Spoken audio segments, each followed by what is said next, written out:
Buenos días, mi nombre es Wilmar Franco, presidente del Consejo Técnico de la Contaduría Pública.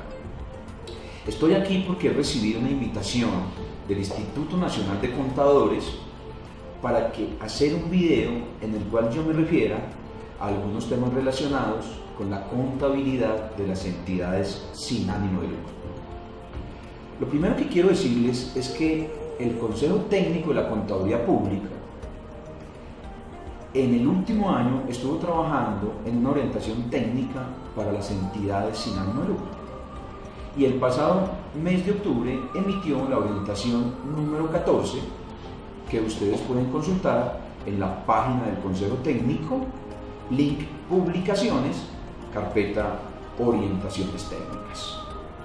Esta guía de SAL esperamos que sea un instrumento para que la contabilidad de las entidades sin ánimo de lucro y particularmente la forma en que se aplican los principios de reconocimiento, medición y revelación de la información sea modificada. Me han pedido que dé algunos tips sobre este tema y yo voy a referirme por lo menos a dos de ellos. El primer punto es el relacionado con la presentación de la información financiera. Tradicionalmente en Colombia, la estructura, forma y contenido de los informes financieros se ha establecido a partir de los planes de cuentas, convirtiéndose el estado financiero en un resumen de esta estructura. Eso ha llevado a que la forma tradicional de presentación sea la forma de cuenta en la cual se presentan los activos, pasivos, patrimonio, ingresos y gastos de la misma forma que se resumen en los planes de cuentas.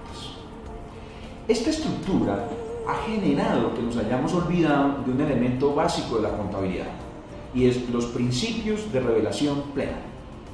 La revelación plena, según el marco contable anterior, está compuesta por los estados financieros, las notas a los estados financieros y la información complementaria. Y la forma en que se revela tiene el propósito de cumplir el objetivo de los informes financieros, es decir, que sean útiles para los usuarios de la información. Por esta razón, y por la estructura de los planes de cuentas que se han limitado al formato de cuenta, nos hemos olvidado de que hay otras formas de presentación que se basan en las restricciones del patrimonio o del activo neto de una entidad. ¿Y qué son restricciones? Pues restricciones no es más que las restricciones que se imponen temporalmente o de manera permanente a los recursos, o la forma en que se presentan los recursos que no tienen ninguna restricción. Este es un elemento fundamental de las entidades sin ánimo de lucro, porque un donante puede entregar sus recursos sin ninguna restricción, o puede entregar sus recursos con alguna restricción que debe ser cumplida.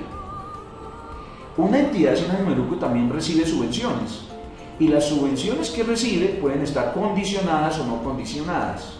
Y cuando hay una subvención condicionada, si esta no es cumplida, los recursos que le han entregado podrían ser objeto de devolución. ¿Qué significa esto? Significa que las formas de presentación que hemos tenido tradicionalmente solo han considerado el formato de cuenta y es muy probable que esa forma de presentación no resulte útil para las entidades sin ánimo de lucro. Por eso la guía o la orientación técnica que hemos emitido introduce el tema de otros formatos de presentación que no son prohibidos por las NIF y que sin duda alguna van a contribuir a que la presentación de la información de una entidad sin ánimo de lucro resulte más útil para los usuarios. Porque es que una cosa es la información que preparo para el regulador o para la administración de impuestos y otra cosa es la información que hago para los usuarios. Allí ustedes van a encontrar la introducción al tema de la contabilidad de fondos, que posiblemente muchos aplican. La contabilidad de fondos permite que la estructura del balance y del resultado cambie y que las restricciones que se imponen a los fondos de una entidad sin ánimo de lucro puedan ser presentados de mejor manera y no en informes extracontables o en notas a los estados financieros que se derivan de una estructura general. Es decir, aquí hay una oportunidad para entender que la revelación de información puede hacerse de otra manera distinta al formato de cuenta tradicional. También allí podemos ver que en materia de reconocimiento y medición hay diversos enfoques para poder reconocer las partidas en los estados financieros. Así, si usted no usa contabilidad de fondos, la norma se va a referir a algo que se llama el método del diferido.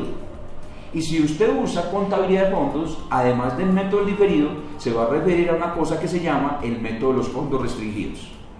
Estas son las prácticas mundiales que se aplican en la contabilidad de las entidades sin ánimo de lucro y que no están en contravía de lo que las normas internacionales de información financiera permiten, porque no debemos olvidarnos que el nuevo marco de principios que ha sido establecido en Colombia, basado en estándares de aceptación mundial, tiene un objetivo básico, y es que la información sea útil para todos los usuarios, pero no únicamente para los reguladores.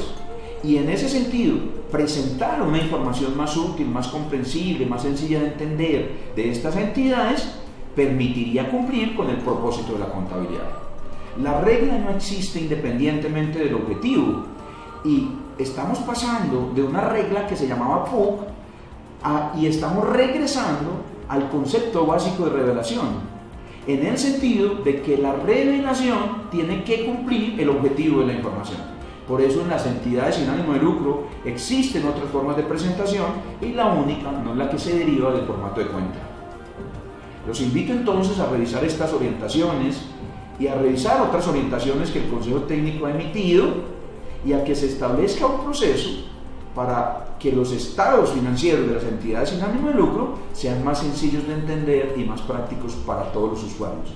Eso sin duda alguna va a poder ver que las entidades sin ánimo de lucro, además de una función de lucro que les permite obtener fondos para poder desarrollar su voto social, se va a poder ver de mejor manera cómo es que se desarrolla esa función social, y a lo mejor las entidades van a poder cumplir de mejor manera los propósitos que tienen sus usuarios.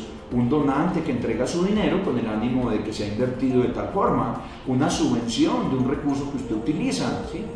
Es claro que las entidades sin ánimo de lucro tienen una estructura distinta a una entidad con ánimo de lucro, pero eso no significa que los principios contables que hemos aplicado toda la vida no sean aplicables a una entidad sin ánimo de lucro.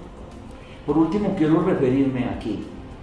En Colombia, los últimos 20 años, desde el 2013, existe un marco normativo que se aplica a las entidades grandes, medianas, pequeñas, cotizadas, no cotizadas, con ánimo de lucro, sin ánimo de lucro.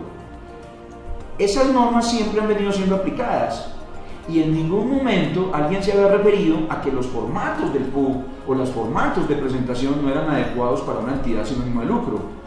Por eso hoy estamos en un escenario de convergencia en el cual ese nuevo marco técnico, que también puede ser aplicado, permite que las estructuras de presentación cambien y que se construya la información más útil, que es el objetivo básico que tienen estas normas de información financiera. Además de cumplir ese objetivo, pues habrá que entender que una entidad sin ánimo de lucro tiene otros propósitos, como entregar información a los donantes sobre la forma en que se remitieron los recursos, sobre mostrar a los diferentes usuarios la actividad social que desarrollan. Pero eso no significa que estas entidades no puedan desarrollar una actividad que les permite generar un excedente que después reinvierten en sus propósitos sociales. Así pues, este es el escenario de la convergencia. Estamos hablando de contabilidad y seguramente vamos a seguir hablando de los principios de contabilidad por muchos años. Estamos en un nuevo escenario que nos permite regresar a la esencia misma de la contabilidad. Muchas gracias.